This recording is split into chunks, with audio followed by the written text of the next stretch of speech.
Do you have a tough time simplifying things and explaining things to business owners? If so, watch this video. I'm going to share with you some of my favorite analogies that will help drive home points to business owners and prospects you're talking to, trying to sell insurance to.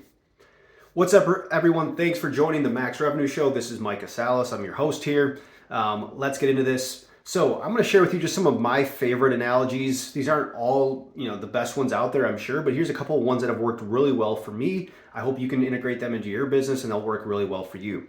So first analogy is this is to drive home the point of why to use one agent, right? And because sometimes if you just throw that out there, people are going to say, well, that doesn't make sense. So if you're prepared with some analogies and some references, it can really help kind of help get clients to come to see things from your point of view.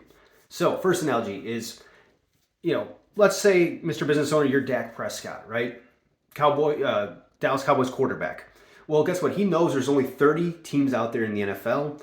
Does he hire 3 different agents to talk to and divide up the 30 teams if he's a free agent to talk to 10 teams? Hey, agent A, you get these 10, agent B, you get these 10, and agent C, you get these 10. No, he would never do that. He would use one agent to go to all 30 carriers. Your insurance is very similar. Most agents have access to the same exact carriers, have contracts to the same carriers. So if there's hundreds of insurance carriers out there, but if there's only a handful that will write your insurance, Mr. Residential Plumber, let's say there's 5 or 6, why would you go to 2 or 3 different agents and divide up that marketplace? Right? That wouldn't make any sense. You'd use one agent to go to that marketplace. And because agents are just middle people, we're paid commission, the overhead costs of an agency don't factor into this. So that's analogy 1, is that pro sports athlete. I like that one. Another one I really like is a real estate analogy. Hey, if you're selling your house, it's, you come out there with a list price.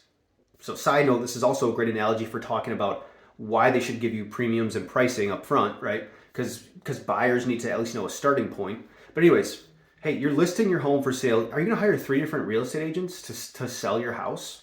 No, you're not. Listing your house is like listing your risk. That is what you're doing. You're saying, here's our risk. We're a plumber. We work in Austin, Texas. We have 500 employees, 30 vehicles, whatever. You find an agent who's going to best sell that risk to the market. They're saying, here's the risk for sale.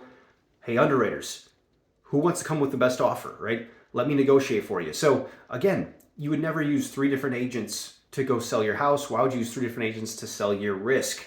So that's another one I really like to use in terms of analogies. There's a lot of other analogies out there, but those I would say are my top 2 that I generally use when it comes to driving home the point of using one agent. So, one bonus one I'll throw in here because it just popped in my head is on cold calls. I like to say, if they say, we don't really look, or we met with our agent, we're not looking this year, I like to just ask them a question. Are you basically married to your agent, for lack of better words? And they'll be very truthful. They'll say, no, we're not really married. We've been with for 10 years, but we kind of look, and it just kind of opens that conversation, gets a little chuckle out of people. So that's another analogy I like to use quite a bit. There is a ton of analogies. I would think through, if you are obviously an agent, hopefully watching this, different scenarios that pop up that maybe clients have a hard time comprehending, right? Or seeing your point of view. List them out and think through some specific analogies for each type of situation. They work really, really well. It's kind of like telling stories, right? It just works extremely well to get people to come around to your point of view. That's all I got for you today, folks. If you enjoyed this video, do us a huge favor at the show. Give us a thumbs up. Hit the bell so you don't miss future content. And check us out on other platforms, LinkedIn, podcast, etc. You know where to find us. Go get them.